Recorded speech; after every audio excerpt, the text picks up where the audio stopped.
Good evening, ladies and gentlemen. Welcome to the show. This evening, my guest will be Mr. Harry Jones, the Mecklenburg County Manager. How you doing there, Mr. Jones? I'm doing fine. How are you today? Outstanding. Great. I really appreciate you coming on the show, sir. Glad to be here. Thank you for having me. What are the responsibilities as the county manager?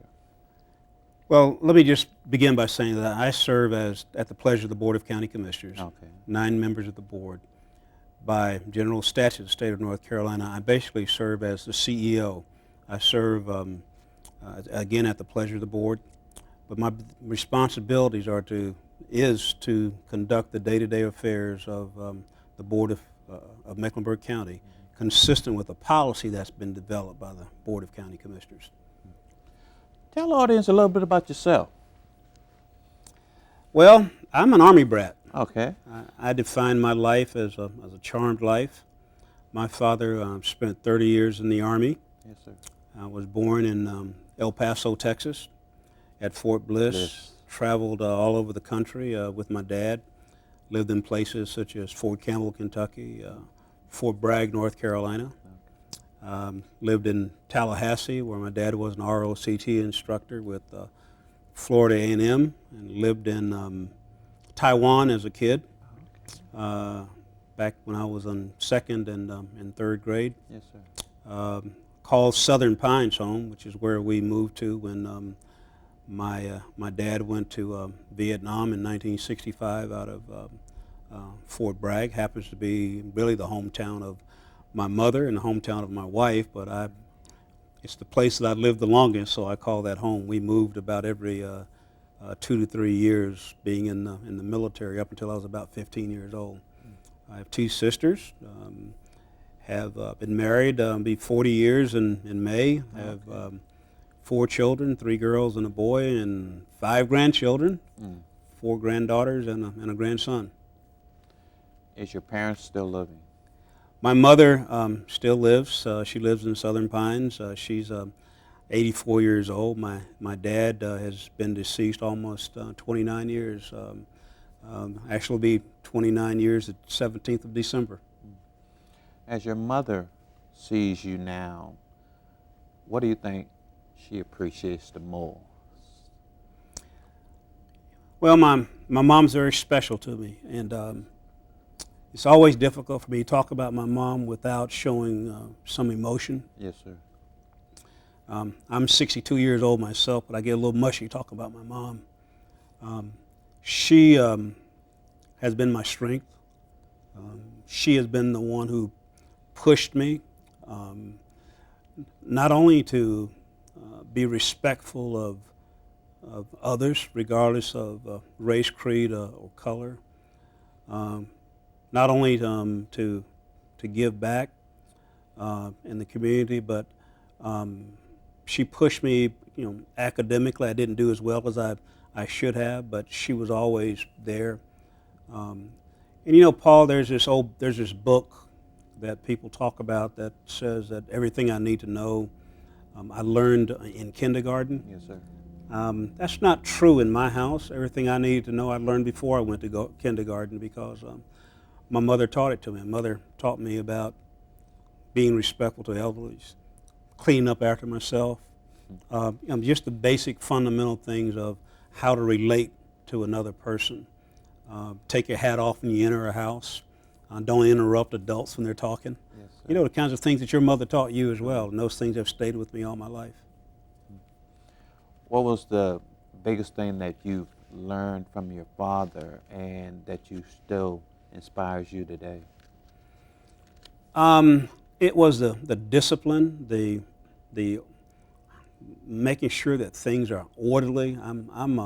I like things kind of like in neat stacks, and I like my closet to be Correct. Neat. When you leave the house, to look presentable, make sure your shoes are shined and your clothes are pressed, and clean up after yourself. Police the yard. Those kinds of things that he taught me. But he taught me something else. My dad.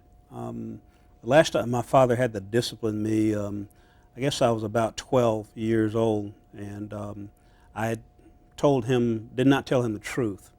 and he disciplined me for it. He told me, he says, you don't get punished for me by telling me the truth about what happened, but you lied to me about what actually happened. Now, I might get punished, but I would not have gotten the corporal punishment that I got. I might have gotten restricted if I had done something that was wrong, but I learned a lesson there, and I can remember also when I was about 13, at 14, I raised my voice at my dad, and my dad kind of came up off the easy chair and popped me pretty good. I went back to my room for about 30 seconds. I came back and I extended my hand to him. I said, "Dad, I'm sorry for raising my voice at you. I'll never do it again." And he looked at me and he didn't say much, but I heard him tell a friend some years later. He said, "That's the day that I knew that my son was a man." And so those kind of impressions that you make, but he had taught me about how to seek forgiveness for things that you've done. And when I extended my hand to him, it was based on the spirit of the things that he had taught me. And it means a lot to you, these type of lessons that our parents teach us. And I see that you still use them today as far as integrity and, and all that the love that you have for the city of Charlotte. Mm-hmm. I see it within you as far as seeing us grow into a better community. I see that within yourself. And as you operate the county manager's position, I really see that passion that you have. Well, thank you. I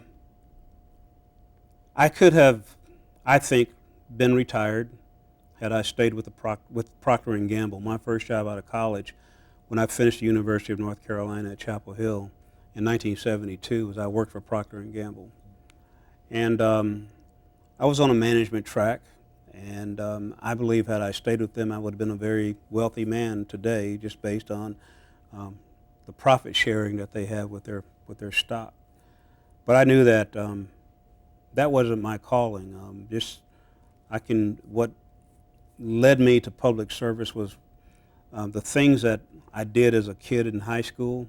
I can remember writing letters to the editor of the newspaper about the differences in conditions that I saw between the west side of town where African Americans lived and the east side of town where Caucasians lived.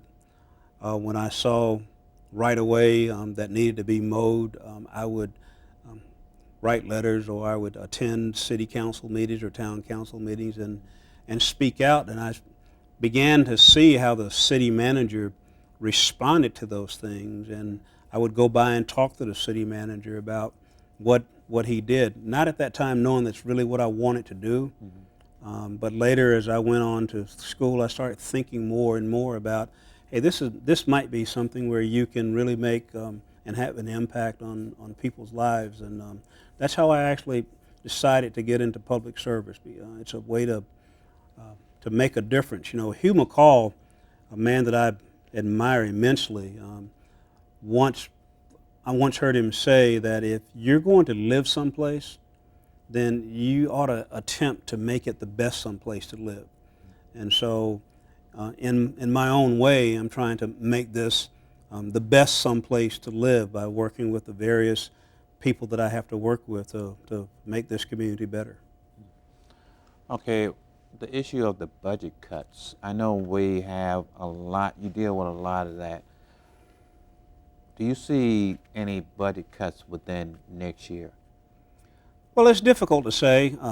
We're continuing to evaluate our revenue. Our primary revenue comes from property taxes. The second highest area of revenue comes from sales taxes. And so, and currently we're on budget. We don't, if things were to track today and there was not anything else that would occur, I think that we would be fine. Next year, we might have to do some tweaking and look at how we provide services. And I think when you start talking about budget cuts should don't always occur when you have a downturn in revenue. Sometimes budget cuts occur when you're looking at changes in how you configure your service delivery, and as a result, you may find there's savings that we can employ over here because we no longer need to do this service, or because the services are no longer needed, or two, the services are being duplicated.